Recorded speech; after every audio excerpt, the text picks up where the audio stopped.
Antwerp, the west bank of the River Scheldt on a sunny summer's morning, a few birds on the river's wetlands in their natural habitat search for food. A ceaseless flow of ocean-going cargo ships and barges make their way along the river. Half a kilometre upstream, things are very different.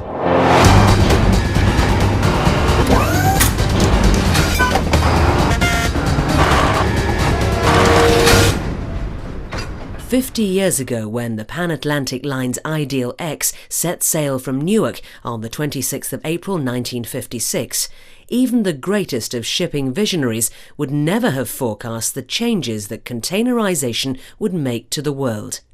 Nobody had a crystal ball. Nobody knows which way it will go. Will it be door-to-door transport? Will it be port to port?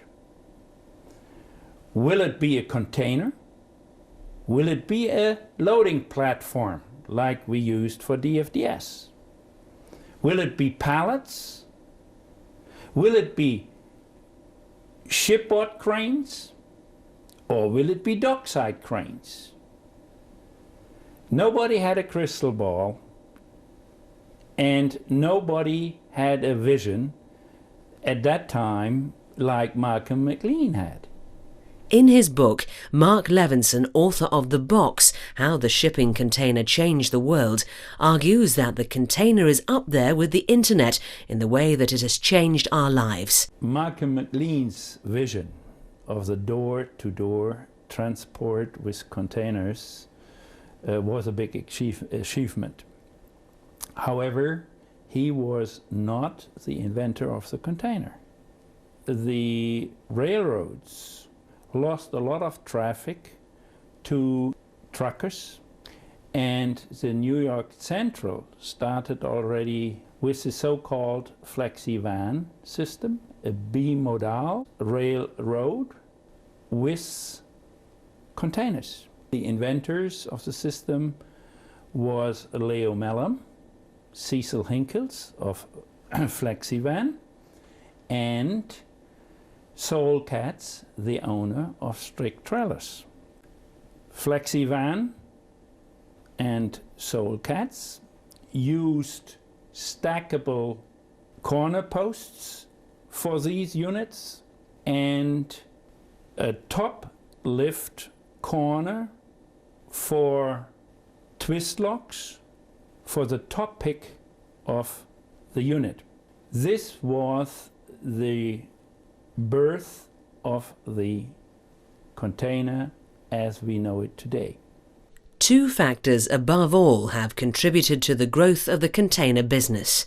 The first is the development of an international standard to enable the container to be built, shipped and handled anywhere in the world.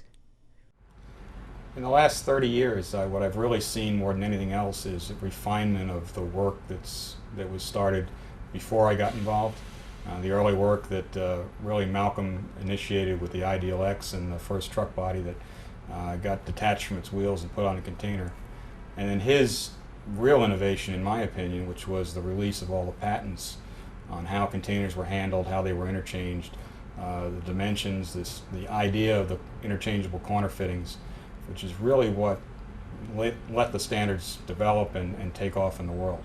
That release was extremely important in my opinion. The second factor has been the development of increasingly sophisticated technology to create greater efficiency of scale for shipping containers, handling them and transporting a wider range of cargoes. The demand for faster and bigger is with us. I remember when we designed the jumbo econ ships for Malcolm McLean, there were a lot of naysayers and a lot of skeptics who felt that the Panamax size 4400 TEU ship was way too big. And obviously today that is somewhat of a joke because we're pushing 10,000 TEUs and above. Parallel with the evolution of the standard dry freight unit was the development of specialized equipment, notably the refrigerated container. The first units were really over-the-road units. which were converted to be used on board ship. They were obviously treated for the marine environment, and they were powered by propane. So in fact, those units had each had an individual large gas of propane running what was then a petrol engine to power the system. As the container became standard and the ISO standard for containerization was introduced, the picture frame unit was introduced. And so you very quickly had a migration to a self-contained electric-driven system based on CFCs and with an electronic controller. The success of the container business has now brought in new challenges. Ships are getting larger, but how do ports handle them and manage the massive flow of containers crossing the quay and passing through the entry gates? Faster ship turnarounds are demanded, with bigger cranes expected to handle containers more quickly and more reliably. Ports need to expand and local economies depend on port growth. But increasingly, environmental pressures will restrict the development of new container terminals and the dredging of deeper channels. Consumers' expectations are becoming higher, with greater demand for products on a year-round basis. Today, people in the developed world expect to eat any commodity, anytime, anywhere. So there's been a huge swing in the expectations of that population. As the world economy continues to develop and people's disposable incomes grow, people will continue to expect greater and greater choice. To provide that choice will require best temperature control in our industry, along with the right humidity, along with atmosphere control, and overall the best post-harvest treatment, including pre-cooling, that we can provide. Increasing volumes of chemicals, wine and other types of bulk products are being shipped in containers, reducing the price of new products, wine and other bulk cargoes. The European Commission is introducing new measures to encourage the use of environmentally friendly transport options, such as rail and inland waterway, to keep freight off the road. This is a key objective of many leading ports. The Antwerp Intermodal Solutions project wants to bundle the fragmented demand side to create enough volumes to organize new shuttles to the hinterland. And at the same time, we are also trying to improve the supply side by inviting new important rail operators to come to the Antwerp port and present or work out new products. Greater focus is also being put at improving efficiency and information management at the terminal entry gate. What will be new about the gate entry system are two things. First of all, we will install an OCR, optical character recognition, to get the damages, to make them available for our customers online through the web. And secondly, we will install a vehicle booking system, what we call the VBS, so that truckers have to make an appointment in order for us to guarantee them a certain truck turnaround time. Security is becoming a greater issue. Often it's not what is taken out of a container, but what is put into a container. After September 11th, the security industry relative to logistics flow really kind of turned 180 degrees. Prior to September 11th, high-value shippers were concerned about the contents and securing the contents of their goods, but really not that many containers that were shipped around the world were sealed. What occurred, especially in the United States, but starting in 2002 after September 11th, was that the U.S. government, and especially primarily U.S. Customs, became very active in starting to start to secure the supply chain. If the success of the first 50 years of the container business has been the development of a system which has grown from 1 to some 18 million units, the focus over the next 5 decades will be how to tackle a whole new series of challenges. Bigger ships expecting faster turnaround, changes to standards and materials, new technology, greater customer expectation, higher security, military applications, and environmental concerns. A lot of things will be automated. And this means more automatic ships loading and discharging, and automatic transport throughout the marshalling yard, as well as a truck The container handling industry will become much more automated. We will see both fully automated ports. We will also see a lot more of automation and intelligence in machines where they still are driven by a human being. So we think that automation will go forward in these both directions. The operations on the terminal in phase 2 will be partly automated. When I say partly, I mean that it's only the stacking area that will be automated. The transport of the containers between the stacking area and the ship-to-shore cranes will still be done by manned straddle carriers, but the mini straddle carriers, the sprinters or the runners, like they call them. Westbound, we just now are expanding the first fully automated straddle carrier port. The fact that our customer, they decided to expand the pilot operation into 3 times bigger one is of course a good confirmation that they have found the benefits of this automation in their case. What happens is that the whole yard handling of containers is done by straddle carriers without any manual interference. So it's a closed area where these machines run without drivers.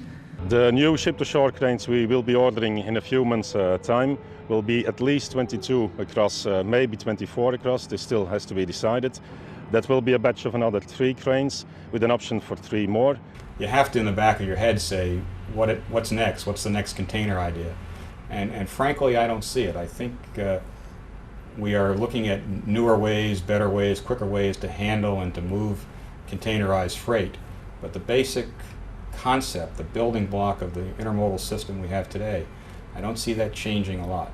Since stevedoring is one of the predominant costs, maybe the driving cost, in container shipping, I'm absolutely sure that there will be tremendous pressure to go to larger sizes of containers since the handling costs within the terminals are essentially the same for the bigger box as the smaller box. We see increasing need for these specialized containers, with the U.S. military and industrial companies wanting to containerize their products. They know that the containers have been around for 50 years now and they can rely on them. They trust the ISO standards as it makes them feel confident in investing in it.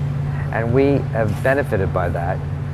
So the U.S. military in particular is going for a joint modular intermodal container system, which is a series of pallets and containers that fit inside of ISO containers. And they're hoping to standardize an interior workspace and packaging so it can further enhance the deployment of their assets overseas. Demand for fresh produce will continue to grow throughout the world. How will the refrigeration machinery industry meet the demand for shipping a wider range of produce at lower prices? Today's machine is a remarkably reliable piece of equipment. When you consider that a machine may leave New Zealand in the winter for Southampton, which will be in the summer, and en route it will travel through several climates. It will be in a salt-laden environment. It will be pitching and rolling depending on the weather. And it will be running under electric power, which may vary frequency and voltage from loading point to transit to offloading. The vessel carrying these machines may have 700 or 800 reefer containers on board, and yet with just 1 or 2 service engineers to keep them in order. Most of what they can do during the voyage is really monitor this equipment. So the machines themselves have to be remarkably reliable, and they are. The US is continuing to introduce some major initiatives to increase container security, which will have a wide-ranging and long-term effect on the container shipping business. What ultimately is going to happen, everybody talks about electronic seals as being the next wave of the wave of the future, I guess. There's a strong feeling that the U.S. government, at least, is going to, Department of Homeland Security, is going to issue a seal verification requirement at the point, at the very least, at the point of embarkation. That's fairly stringent. That basically means somebody's got to check that container, which puts a man on the ground to check the container at the loading point, and also is costly. So that probably, in an effort to mitigate the time and effort and costs involved in that, it probably will signal the beginning of automation of the port terminals. The container is going to be used in an increasing number of alternative applications and for military operations in rough terrain areas. The military has embraced containers wholeheartedly. They use it for all types of general cargo, and they use the standard container ships.